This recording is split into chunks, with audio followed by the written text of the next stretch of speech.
Mesdames, Messieurs, bonsoir, 20h sur la RTS, le journal, voici les titres.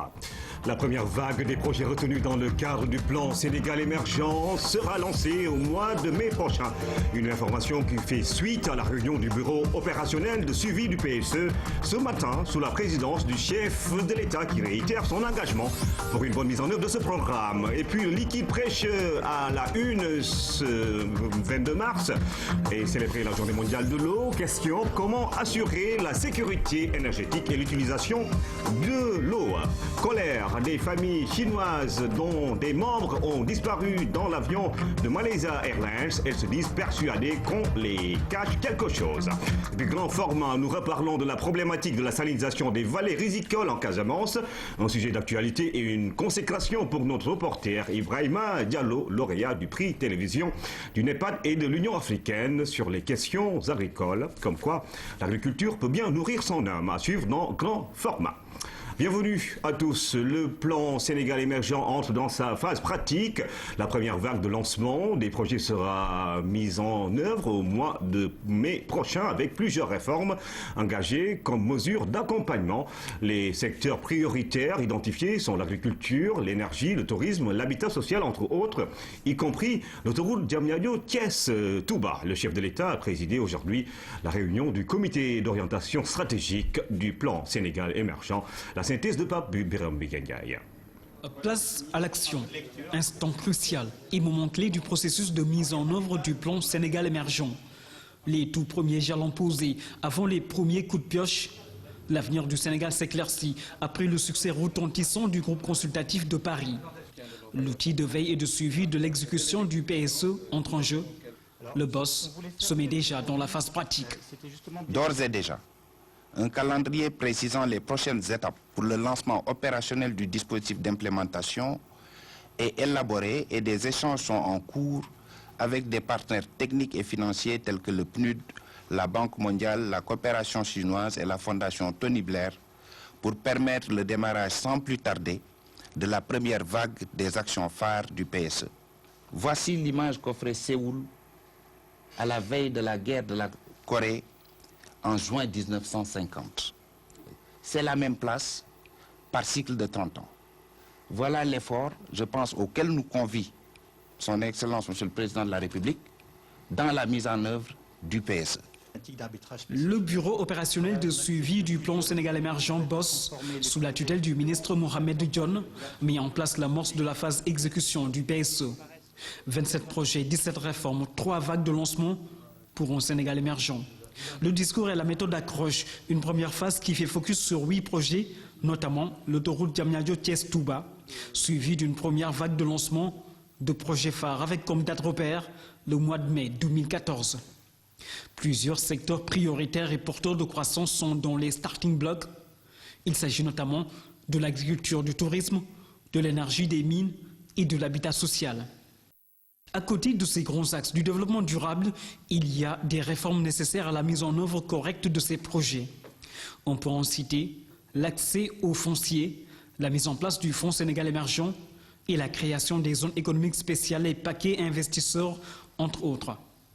Toute cette vaste opération de relance de l'économie sénégalaise épouse la vision du chef de l'État qui met les citoyens au cœur de ses préoccupations. C'est pour offrir à chaque Sénégalais les moyens de son épanouissement économique et social.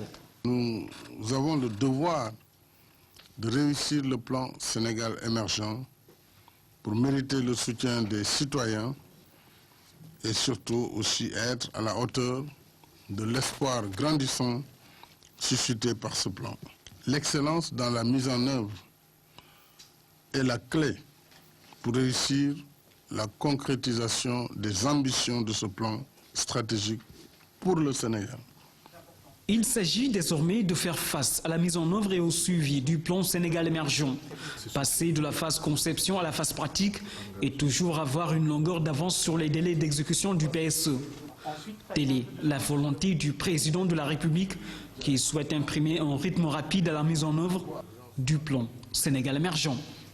Sénégal-Qatar, la loi pour l'envoi de professionnels sénégalais dans ce pays a été votée à l'Assemblée nationale, de même que l'accord 4 de coopération sous-régionale. Le point avec Aïssatou Dioptal.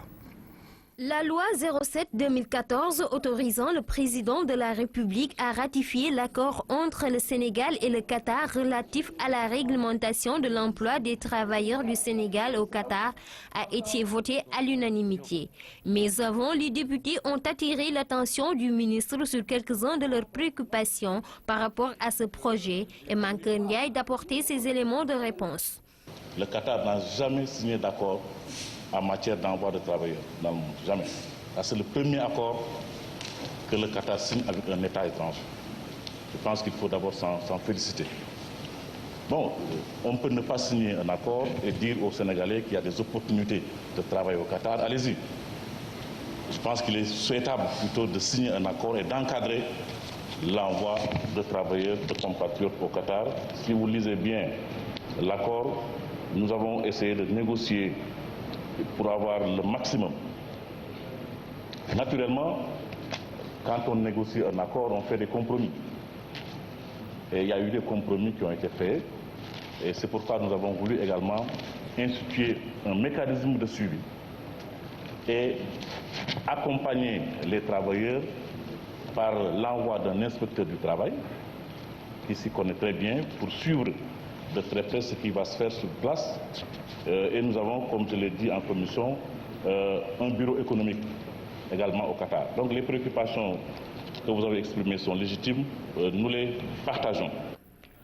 Autre loi votée à l'Assemblée nationale, celle autorisant le président de la République à ratifier l'accord cadre de coopération sous-régionale sur la ratification des limites extérieures de leur plateau continental.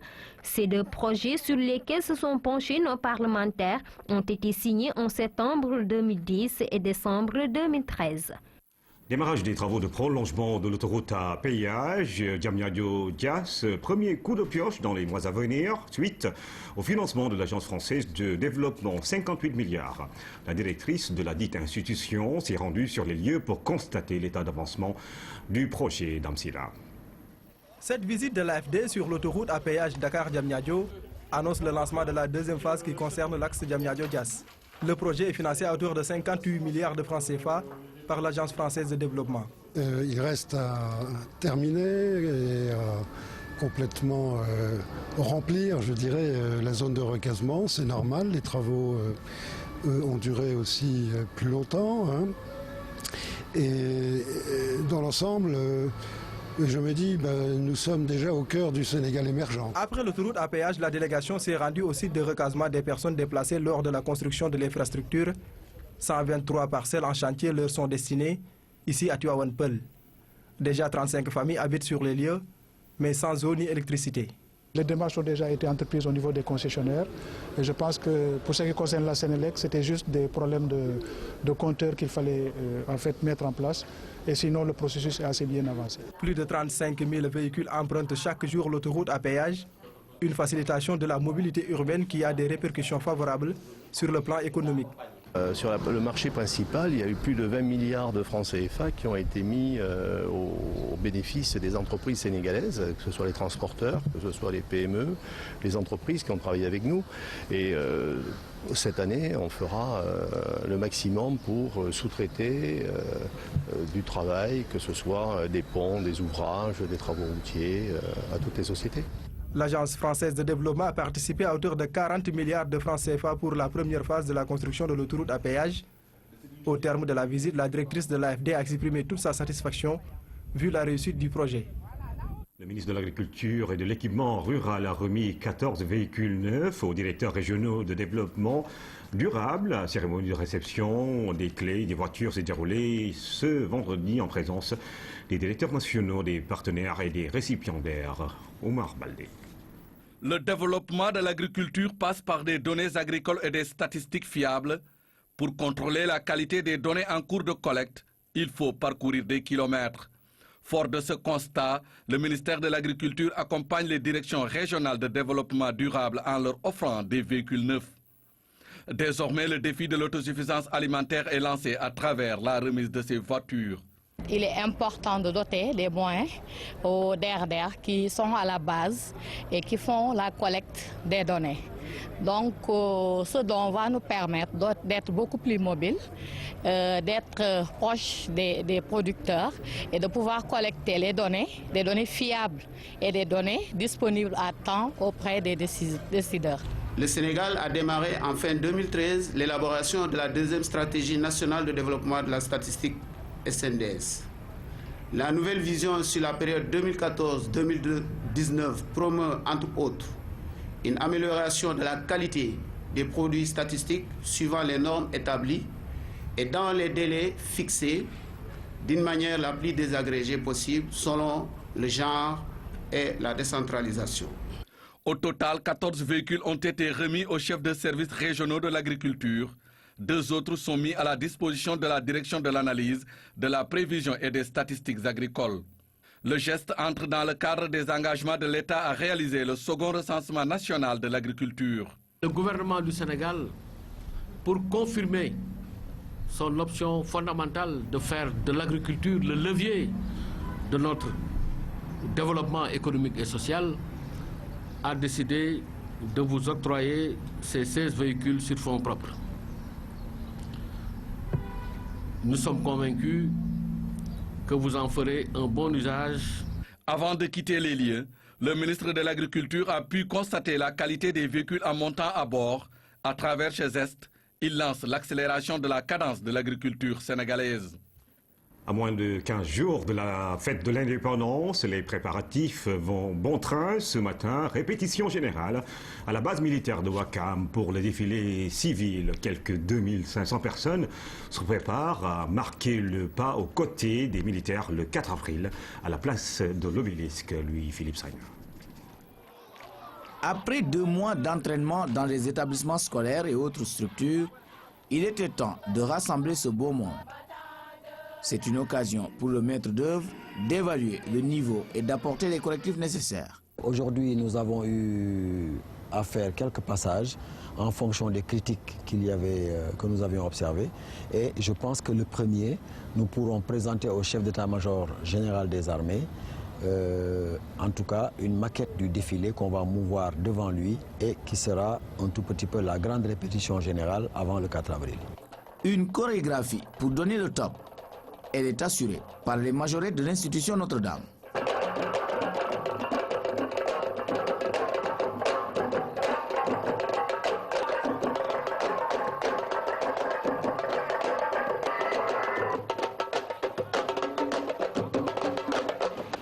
Vient ensuite le défilé proprement dit avec les différentes écoles de la capitale.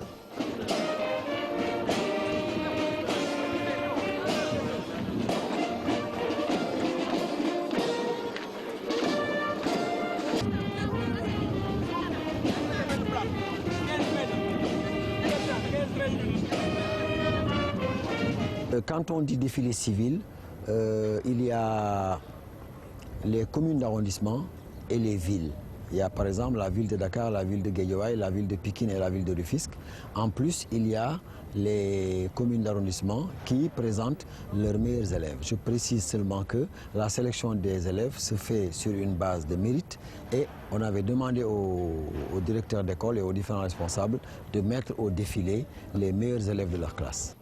Les mouvements de jeunesse, le service civique national et la nouvelle agence de sécurité de proximité complètent ce défilé.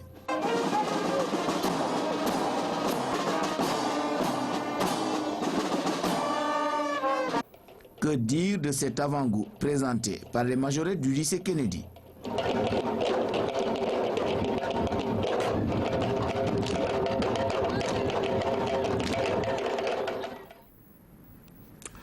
Philippe Sagna, la conférence ministérielle de la francophonie demande à ses États membres de consacrer 8% de leur budget au financement des systèmes éducatifs. Autre recommandation de la conférence débat organisée à Dakar, assurer une bonne gouvernance des écoles et garantir l'accès de tous à une éducation de qualité tout en veillant à l'équité. Le compte-rendu de Daraba. Le constat a fait l'unanimité. Certains pays membres de la francophonie ne vont pas atteindre les objectifs d'une éducation de qualité pour tous d'ici 2015.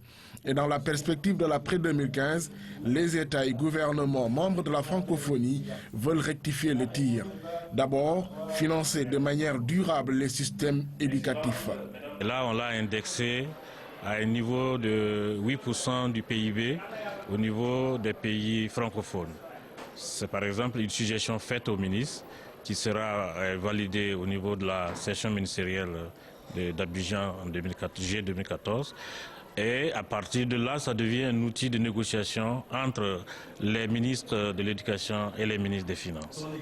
Il y a ensuite la question liée aux investissements dans le secteur. Il faut ajuster les coûts au niveau des enseignants, en ce qui concerne le ratio élèves-enseignants, le matériel de construction des classes, l'équipement des classes, tout cela, il faut ajuster les coûts.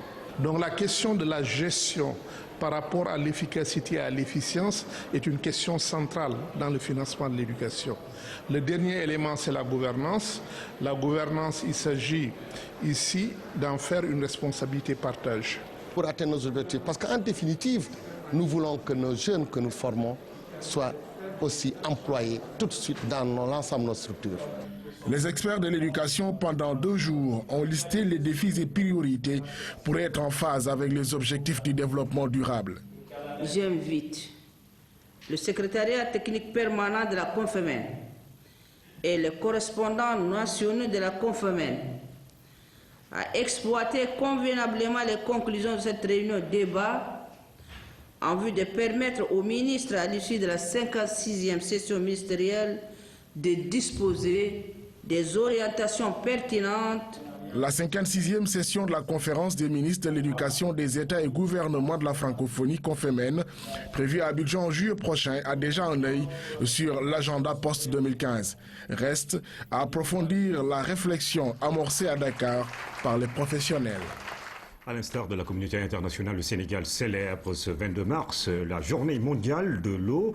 Le thème de cette année porte sur eau et énergie. L'objectif est d'assurer la sécurité énergétique et l'utilisation durable du si précieux liquide. Aboubakar Kane. L'eau, un liquide précieux, source de vie. L'eau est une ressource chère qu'il faut préserver par une utilisation rationnelle. La journée mondiale de l'eau est une tribune rêvée pour dire non au gaspillage. C'est pourquoi le Sénégal mise sur la valorisation énergétique des eaux usées. C'est le cas de la station d'épuration de Cambérène, à travers le groupe Biogaz, assure aujourd'hui une couverture d'environ 20% de ses besoins énergétiques, soit une économie de 10 millions de francs CFA par mois sur la facture d'électricité. Dans la même logique, l'État du Sénégal s'est engagé dans la gestion efficace de l'énergie. Ainsi, au niveau de la Sénégalaise des eaux, la SDE, les économies réalisées sur la facture d'énergie s'élèvent en moyenne à 60,57 millions de francs CFA par an. À l'image du Sénégal, les États ont fini de saisir les enjeux liés à la production hydroélectrique, mais cela pose sur la table la question du partage des ressources en eau. L'expérience de l'OMVS pourrait servir. L'organisation sous-régionale a su réussir le partage des ressources du fleuve. Le Sénégal. 100% de l'eau consommée en Nouakchott vient du barrage de Diama. 50% de l'eau consommée à Dakar vient du barrage de Diama. Et c'est ce barrage qui a permis également d'irriguer près de 150 000 hectares. Ouais, donc c'est un instrument important d'intégration, mais également de promotion de la paix. Deuxième ouvrage, c'est celui de Manantali, qui est sur le fleuve Bafing, en amont de Kaye, qui a permis de stocker 11 milliards de mètres cubes d'eau au départ, pour régulariser le fleuve. Mais en même temps, par la suite, on a mis 200 MW d'énergie qui interconnectent le Sénégal, la Mauritanie et le Mali sur près de 1700 km. De telles mesures permettent de prévenir les conflits liés au partage des ressources en eau. Aujourd'hui, plus que jamais, les pouvoirs publics ont la difficile mission d'assurer la sécurité énergétique et de fournir une eau de qualité à leur population. De l'eau, il en faut pour les êtres humains, mais également pour les animaux dont il faut une certaine attention pour mieux les exploiter convenablement et de façon durable. C'est le sens de la journée scientifique organisée par les étudiants vétérinaires. C'était à l'école inter-état des sciences et médecine vétérinaire de Dakar. Le reportage est signé Aïssadou Dioptal. Celui-ci est un être vivant. Ces étudiants vétérinaires veulent donner de la valeur symbolique à cette idée à travers cette journée scientifique. Imaginez-vous, aucun médecin en médecine humaine ne peut maltraiter les humains. Donc il en est de même pour nous les vétérinaires de prendre conscience en ce sens pour apporter un plus aux animaux qui sont nos patients. Sans eux, notre métier n'existe pas. Venus de divers horizons, ces étudiants de la 42e promotion de l'école inter-état des sciences et médecine vétérinaire de Dakar veulent sensibiliser sur la nécessité de bien traiter les animaux, une préoccupation d'actualité. Le concept bien-être en général et bien-être animal en particulier, jadis considéré comme une notion vague, ambiguë d'une élite, voire d'une certaine catégorie de pays, devient aujourd'hui une préoccupation majeure d'ampleur mondiale. Comme l'animal domestiqué a toujours été un compagnon et un moyen de subsistance pour l'homme, ce dernier a tant bien que mal essayé de s'occuper de son bien-être. Les confrères et consoeurs ou producteurs présents dans cette salle savent aussi bien que moi que pour un poulet, une poule ou une vache laitière, pour ne citer que ces exemples, puissent être performants en matière de production, il leur faut un certain bien-être. En plus d'une direction des services vétérinaires et de l'élevage, les autorités publiques ont aussi créé une direction du développement des équidés. La création de la direction du développement des équidés traduit la volonté des pouvoirs publics sénégalais de mieux prendre en charge, en tout cas, les équidés. Il y a à peu près 1 million d'équidés au Sénégal, qui constituent une source d'énergie extrêmement importante dans les exploitations agricoles. À l'occasion de cette journée scientifique, des expositions sont faites, ceci pour mieux inviter les hommes à bien prendre soin des animaux. Nous empruntons la mer pour parler justement de l'Agence de la sécurité de proximité ASP qui vient de mettre à la disposition du ministère de la Pêche 700 agents afin d'accompagner le ministère de la Pêche à relever les défis sécuritaires sur les eaux du Sénégal. Ibrahima Pabidjeyou. Au total, 700 agents affectés au ministère de la Pêche, une manière de démontrer la volonté de l'agence à accompagner les efforts du gouvernement pour le développement du secteur. Vous savez, la sécurité, ce n'est pas que de la sécurité publique, c'est de la sécurité environnementale. Aujourd'hui, on se rend compte, avec l'analyse qu'il vient de faire par rapport aux besoins, ça montre la pertinence de cette agence. Parce qu'on a besoin, effectivement, de l'agence pour le problème de la sécurité environnementale. Par exemple, le problème des feux de brousse. On a vu aussi le problème de la pêche. Mais nos mamans qui sont sur les quais de pêche, qui contribuent à l'économie quand même nationale, je pense qu'on leur doit une protection. Une revue des troupes a permis au ministre d'avoir un premier contact avec ses agents. Le ministre El Haïdar Ali apprécie cette collaboration. Ces agents aideront le ministère à relever de nombreux défis. Pour nous, ministère de la Pêche, vous savez qu'au marché central de poissons, il y a beaucoup de problèmes de sécurité, que dans les quais de débarquement, il y a beaucoup de problèmes de sécurité et que donc ces jeunes vont apporter leur part à cette mission de développement de notre pays, le Sénégal. Et c'est ce qu'a compris son Excellence le Président de la République. Macky Sall a bien compris qu'il fallait impliquer les jeunes dans le processus de développement de notre pays. Ces jeunes se disent prêts à servir leur pays partout où de besoin. Leur engagement est plus que jamais réaffirmé. Auparavant, une signature de partenariat a eu lieu à la direction générale de l'ASP. Et puis, dans le cadre de la mise en œuvre de l'initiative pour la transparence dans les industries extractives, le comité national ITIE a organisé une visite de sites miniers au niveau de la région de Thiès. L'objectif principal de cette visite est de renforcer les capacités des membres du dit comité. Aïda Mamoudou Diop. GECO, première étape de la visite. Ici, les membres du comité ont eu droit à un exposé portant sur le code de conduite de l'entreprise. Après cette brève présentation, direction les zones d'exploitation du zircon. Des échanges avec les responsables de l'entreprise ont permis aux membres d'avoir un aperçu sur la chaîne de production. On s'est rendu compte que les membres du comité sont aujourd'hui un peu plus confiants par rapport à la compréhension du secteur. Ils ont des éléments qui leur permettent d'avoir une appréciation et peut-être même de pousser leurs investigations en fait. Parce que nous ne l'oublions pas, nous utilisons la question des flux de revenus comme porte d'entrée, mais après, c'est toute la chaîne de valeur en fait qui nous intéresse. La visite s'inscrit dans le cadre de la stratégie de renforcement des capacités des membres du comité initiative pour la transparence dans les industries extractives appelé ITIE. Un comité chargé de coordonner et de superviser la mise en œuvre de cette initiative au niveau national. C'est un comité qui est chargé de la mise en œuvre de la norme dans le pays et le comité a une composition tripartite. On y retrouve l'État qui y siège avec notamment la présidence de la République que je représente et à ce titre je suis le président du comité national ITIE. Et il y a aussi des ministères clés qui sont représentés, notamment les ministères des Finances, les ministères des Mines, Finances parce que c'est les ministères qui s'occupent notamment des ressources. Et puis il y a la société civile, donc les organisations de la société civile sont représentées dans le GMP et il y a les compagnies minières. Et donc c'est ce groupe multipartite qu'on appelle GMP qui est chargé de mettre en œuvre la norme ITIE au Sénégal. Après GECO, les membres du comité se sont rendus aux ICS de Mboro. Ici également, même processus. Ils se sont imprégnés du fonctionnement de la compagnie. Cette visite de mise à niveau des membres permettra à l'ITIE de produire son premier rapport. Ce rapport, de quoi il s'agit? Il s'agit simplement de voir le gap ou le rapport qu'il y a entre ce qui est déclaré comme ressources versées par les compagnies minières et ce que l'État a effectivement reçu.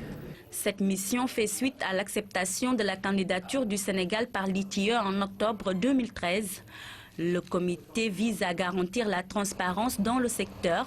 C'est aussi une façon pour le Sénégal d'attirer les investisseurs étrangers.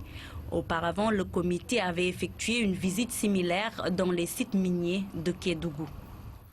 Les intérêts géopolitiques et géostratégiques prennent-ils de plus en plus le dessus sur le droit international?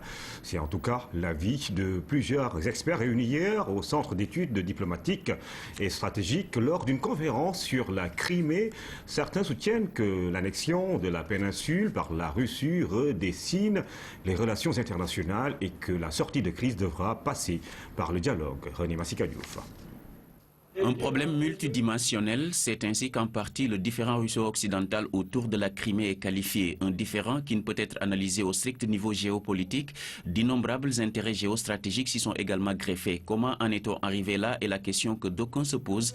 En vérité, il s'agit d'une résurgence d'un problème déjà soulevé entre 1992 et 1994. Le problème que nous vivons aujourd'hui avait déjà été soulevé en 1992.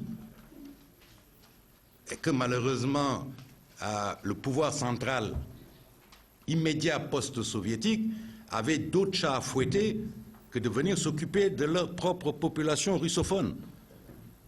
Mais il faut bien se rappeler qu'en 1992, en Crimée, il y a eu des mouvements assez sérieux pour que Kiev accepte d'en faire une république autonome. La crise de Crimée a fait entrer le monde dans un tourbillon pour nombre d'intervenants. La rupture est nette entre deux entités, une dite traditionnelle et incarnée par l'Occident et une seconde qui veut faire entendre un autre son de cloche en matière de gouvernance mondiale. On assiste à une redistribution des cartes dans le cadre d'une reconfiguration des relations internationales, estime-t-on. Tout marche comme si l'Occident était frappé d'autisme. Le monde a évolué, le monde a changé. Et que la pensée universaliste occidentale que l'Occident veut répandre à travers le monde n'a plus de réceptacle social. L'annexion de la Crimée pose le problème du respect du droit international. Les intérêts géopolitiques et géostratégiques en prennent-ils de plus en plus le dessus? Il est incontestable de l'avis de quelques-uns que la Russie est devenue un acteur de premier ordre de la scène internationale. Pour sortir de cette situation, dialogue est le maître mot. De la résolution de ce conflit-là dépendra, et c'est vrai, dépendra le nouvel ordre international de demain. Et c'est pourquoi nous sommes là, ni pour nous jeter des pierres, ni être avec un camp contre l'autre camp. Les débats ont eu lieu en présence des ambassadeurs de Grande-Bretagne, d'Allemagne et du premier secrétaire de l'ambassade d'Ukraine au Sénégal. Les levées de boucliers occidentaux sont considérées comme une très bonne nouvelle pour le continent africain. International, toujours pas de nouvelles de l'avion Malaysia Airlines. Les familles des Chinois disparus sont en colère. Elles sont persuadées que le gouvernement malaisien leur cache quelque chose et ne donne pas toutes les informations qu'il a à sa disposition. Une réunion qui dégénère. Des officiels malaisiens contraints de quitter la tribune pour ne pas se faire molester. Dans cet hôtel de Pékin, des proches de Chinois disparus laissent exploser leur colère. Les familles rassemblées à bout de nerfs sont persuadées que le gouvernement malaisien leur cache des choses. Rendez-moi mes proches. Dites-nous la vérité. Ils nous mentent. Nous ne savons toujours pas si nos proches sont vivants.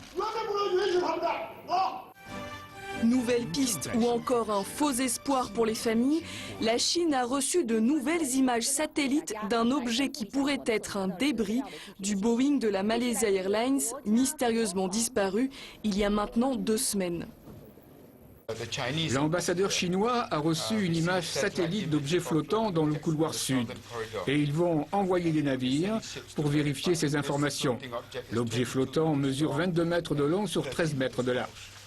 Cet objet a été repéré dans le sud de l'océan Indien, à 120 km de la zone où d'autres éléments suspects ont été identifiés jeudi. Les recherches se concentrent donc désormais sur ce vaste périmètre isolé de 26 000 km² au large de la côte ouest australienne pour retrouver des débris, une trace de l'avion et de ses 239 personnes à bord. Un tour d'horizon sur l'actualité africaine nous mène en Libye, en Mauritanie et au Burundi où l'ancien vice-président arrêté en décembre 2013 vient d'être libéré. Frédéric Bambingim Yumvira, l'ancien vice-président de la République du Burundi, a obtenu une libération provisoire après avoir payé une caution de 1 million de francs burundais. Il devra se présenter à nouveau à la Cour le 21 avril. Arrêté en décembre 2013, l'actuel vice-président du parti Frodebo est poursuivi pour corruption active, punissable d'une peine de 10 ans de prison.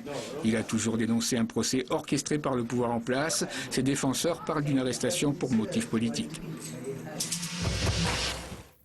2 roquettes se sont abattues vendredi sur une piste d'atterrissage de l'aéroport de Tripoli en Libye, provoquant des dégâts et la suspension des vols pour des raisons de sécurité. Depuis la chute du régime colonel Kadhafi en octobre 2011, l'aéroport est sous le contrôle d'ex-rebelles de Zenten, une ville à 170 km de Tripoli. Les autorités de transition ont échoué jusqu'ici à dissoudre ou désarmer les groupes rebelles qui font la loi dans le pays et contrôlent toujours plusieurs endroits stratégiques. En Mauritanie, le compte à rebours a commencé pour les élections présidentielles prévues en juin prochain. Le recensement administratif vient d'être lancé en prévision de cette échéance électorale nationale indépendante durant 40 jours. L'opération doit permettre d'enregistrer les électeurs non encore inscrits sur l'actuelle liste électorale et constituera un fichier fiable et sécurisé de tous les électeurs du pays. Suivons ensemble cet effort pour préserver le magnifique environnement du Sénégal. C'est le message lancé par l'ambassadeur des États-Unis, Lewis Lukens. C'était au terme du marathon de 115 km qu'il a mené de la plage de Lompoul à celle de Yoff. Tenez-vous bien, le diplomate a marqué sa satisfaction après ce parcours et comprend mieux les populations sur la nécessité de protéger leur environnement. Moussa Mané. Souligner quelques questions. Un, c'est la question d'ordures sur les plages et sur les villes en Sénégal. Et je veux souligner l'importance du ramassage d'ordures. C'est une ressource naturelle très importante pour le Sénégal, les plages. Et c'est dommage, et je suis triste chaque fois quand je vois beaucoup d'ordures sur les plages. Ce sont là quelques arguments qui ont poussé l'ambassadeur des États-Unis à courir de Lompoul sur la côte nord à la plage de Yoff. Une distance de 115 km, parcourue en 5 jours. Durant ce périple, Lewis Lukens a sensibilisé les populations sur les conséquences de l'activité humaine, sur la biodiversité et sur notre environnement, et la responsabilité de chacun pour sa sauvegarde. Il a mis l'accent sur le fait que l'océan n'est pas une poubelle, de même que les plages. Mais il y a aussi un problème de surpêche. Donc je pense franchement que c'est une question pour le Sénégalais. C'est le Sénégalais qui doit régler ce problème. J'espère que ce que je fais cette semaine va attirer l'attention de la population sur ce problème. De leur côté, les communautés de Yoff présentes à l'arrivée se sont engagées à maintenir leur cadre de vie propre. Et cela en organisant de manière régulière des activités de salubrité sur la plage. Une manière de rappeler cette phrase du président Kennedy: ne demandez pas ce que votre pays peut faire pour vous, mais ce que vous pouvez faire pour votre pays. Et justement, notre confrère Ibrahima Diallo, lauréat du prix télévision du NEPAD et de l'Union africaine sur les questions d'agriculture et de sécurité alimentaire en Afrique, CADP, OH 2014, la cérémonie de remise de cette prestigieuse distinction a eu lieu à Durban, en Afrique du Sud, en prétexte pour la rédaction de revenir ce samedi sur le sujet du grand format qui a remporté ce prix. Il s'agit de la problématique de la salinisation des vallées rizicoles en Casamance. Pour venir à bout de ce phénomène, l'État du Sénégal est en train de mettre en œuvre l'épandage du phosphogypse dans les vallées affectées. Grand format, signé notre lauréat du jour, Ibrahima Diallo. Regardant cette réserve, donc toute cette zone, cette bande, a été envoyée par le sel. Donc depuis que nous avons perdu la mangrove ici au bord de ce fleuve, donc le sel a envoyé toutes nos réserves qui sont là. Face à la gravité du phénomène de la salinisation des vallées rizicoles en Casamance, les populations locales ont tenté plusieurs initiatives, entre autres des barrages, des digues et du reboisement. À ces actions mécaniques et biologiques appuyées par les pouvoirs publics dans le cadre de la relance des activités agricoles en Casamance, s'ajoute l'épandage du phosphogypse. Une nouvelle technique introduite dans cette partie sud du Sénégal par l'Institut national de pédologie. Le phosphogypse est un résidu du phosphate naturel, un produit disponible dans les régions de Thiès et de Mata. C'est un produit qui est très riche en calcium et qui est riche en soufre. Okay? Le produit étant riche en calcium et en soufre, appliqué sur le sol, il y a un dialogue entre le produit et le sol. À savoir, le sol, donne-moi ton sel, je te donne mon calcium. Et le sel, maintenant, il est évacué par le biais des eaux d'irrigation vers le fleuve. Le produit-là, nous, on le recommande à une dose de 1 tonne à l'hectare, tous les 4 ans. Donc, un producteur qui appliquerait ce produit à la dose de 1 tonne à l'hectare peut rester pendant 4 ans sans appliquer ce produit. Pour mieux vulgariser cette nouvelle technique, l'INP a développé une approche participative. À travers la formation par l'action, les populations bénéficiaires cherchent à comprendre le produit, ses mécanismes d'action, son application, le respect des doses indiquées et des itinéraires techniques. Autant de notions qui concourent à la réussite du phosphogypse.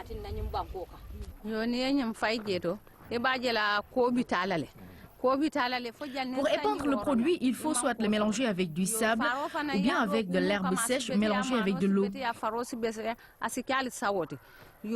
C'est après qu'on retourne le produit au sol pour son enfouissement.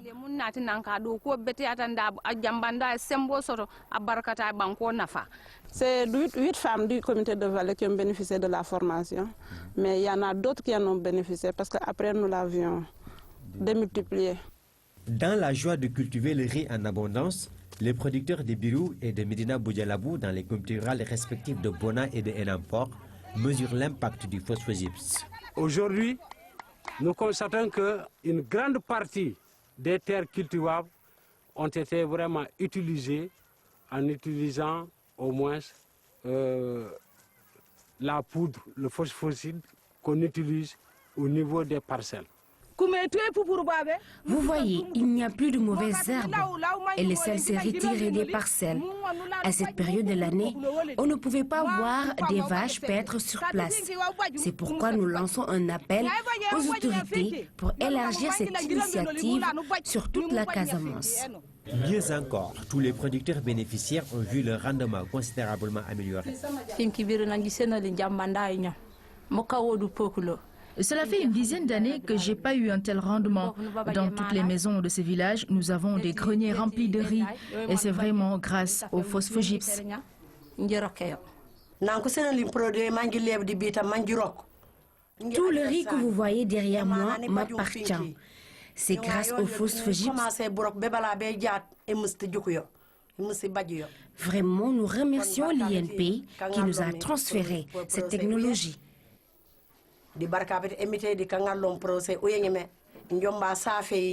Après l'épandage du phosphogypse sur les sols salés, les producteurs retournent la terre pour l'enfouissement du produit.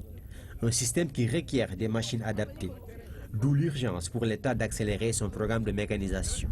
En perspective, nous sommes rassurés parce que le gouvernement du Sénégal, dans sa volonté politique de rehausser la mécanisation du monde rural, nous pensons que c'est une technique qui peut valablement augmenter la production du riz si ces machines-là sont bien diffusées dans le monde rural. Malgré son efficacité et son applicabilité, l'utilisation du phosphogypse pose problème. Des contraintes liées à sa disponibilité en permanence. Face au défi de la sécurité alimentaire, l'utilisation du phosphogypse s'avère être un moyen efficace pour récupérer les terres cultivables salées. Sa généralisation sur toute la Casamance pourra accélérer les objectifs de l'État du Sénégal pour l'atteinte de l'autosuffisance alimentaire. Voici donc le reportage qui a valu à notre confrère Ibrahima Diallo le prix du NEPAD et de l'Union africaine sur les questions agricoles, un prix qu'il va sans doute fêter avec les femmes de la Casamance, mais également avec notre confrère du quotidien national Le Soleil, Prosper Seydou Sadio de Ziguinchor également. Le Soleil qui a gagné ce prix avec l'introduction des nouvelles variétés d'arachide dans la multiplication de semences au Sénégal. C'était le sujet traité par notre confrère du quotidien national Le Soleil. Félicitations à tout ce monde et sans doute un bon caldo avec un peu de sel ne ferait pas de mal à votre retour. Merci mesdames et messieurs de suivre l'actualité tous les jours sur la première chaîne de télévision sénégalaise. On se retrouve demain 20h.